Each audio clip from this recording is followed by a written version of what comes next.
What's the difference between artificial grass and turf? Well, if you clicked on this video, I'm assuming you don't know the answer to this question, which is why I'm about to explain it. The main difference mainly comes down to the depth of the playing surface, where turf is more of like a rough carpet material that's very, very shallow. I would almost describe it as like a green sandpaper, and if you've ever fallen on that type of a playing surface, you know that you get scraped up really badly, where artificial grass looks more like real grass in that it's plastic blades of grass, and typically you'll find either sand or more commonly small rubber pellets scattered throughout the surface, and this obviously is going to be a surface that has a lot more depth to it, although it will vary from one artificial grass surface to the next. Think of turf as like the first generation of artificial playing surfaces and artificial grass as kind of the newer style. Now that we've established what the difference is, which boots should you wear on turf and which boots should you wear on artificial grass? Well, as you can see, I've brought examples. If you're playing on turf, you're going to want a turf shoe, which is basically going to be something like this. There are different variations of basically the same design, and based on my experience, pretty much every turf outsole feels about the same in regards to overall traction. It's typically made out of a durable rubber material, and you're going to find these small rubber nubs scattered throughout the entire outsole of the boots, very short in length, and basically they're there as small little teeth just to dig in to the very shallow sandpapery turf surface. Now, a turf surface typically is going to have a thin layer of sand underneath or just straight up concrete. If there's sand, it'll be a little bit softer. If it's just concrete, obviously it'll be very, very hard. Either way, there's really nowhere for studs to dig in to a turf surface, which is why you only need these small rubber nubs for adequate traction. If you've ever used a boot with studs on a turf surface, you might have found that the traction isn't very good because you're actually hitting the concrete underneath, which is not going to grip well against a studded sole plate.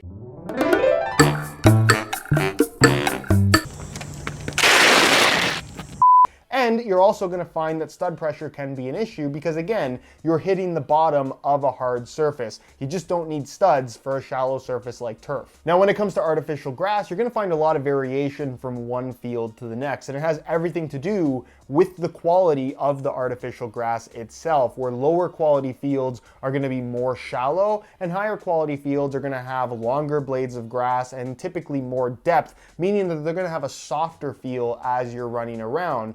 Either way, just like regular natural grass, you want studs for optimal traction, but not a firm ground stud, not only because it can be a little bit unsafe because artificial grass is a very clingy surface, but also because it's going to tear up your firm ground boots. Firm ground boots are made specifically for use on natural grass, both in regards to performance as well as durability. So when you use an FG boot on artificial grass and they break really quickly, that's the reason why. It's not made for that surface. However, AG stud patterns and sole plates are becoming more and more common. I have an example here from Nike in the form of the Phantom Venom Elite, and this is their AG Pro sole plate and stud pattern, where the sole plate is a thicker plastic than what you would typically see, better suited to deal with the harsh surface that is artificial grass, especially during the summertime outdoors when it can get very, very hot. You'll notice that it has an extended plastic lip around the forefoot and toe box area for the sake of durability. I believe it uses different glues as well. And then you'll find the studs, this being a Nike specific design, they're similar in length to what you'll find from a lot of firm ground boots, but you can see that they are conical in shape and actually hollow through the middle, where they have a little bit of flexibility, with the objective of this being to not be overly clingy on an artificial grass surface. It might sound a little bit weird, but having too much grip can actually be dangerous, and this basically gives you the perfect amount of grip on an artificial grass surface. And every brand offers something a little bit different. Adidas and Puma, as an example, offer FG AG stud patterns, which are more along the lines of a firm ground layout, but it is something that is designed for use on artificial grass as well. Not as good as a true AG stud pattern in my opinion, but something that you can get away with from a durability as well as a safety standpoint. When it comes to wearing just straight up FG or maybe even soft ground boots on artificial grass, I would strongly recommend against against that, especially soft ground. But the reality is that there are plenty of people that still wear FG boots on artificial grass and seemingly nothing goes wrong. I don't want to say that you can't do it, because you definitely can,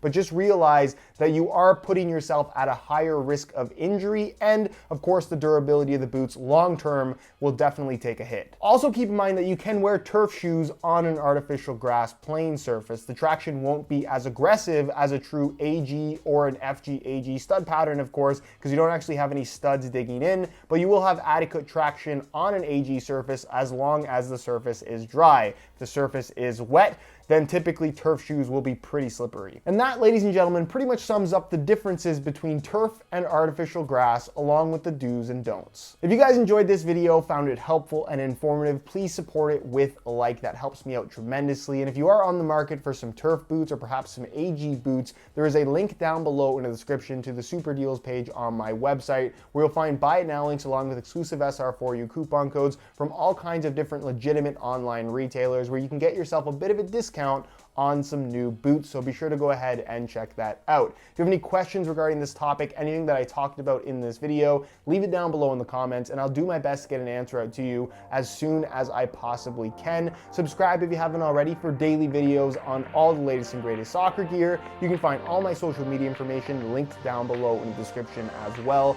And other than that, guys, thank you so much for watching, and we'll see you in the next one.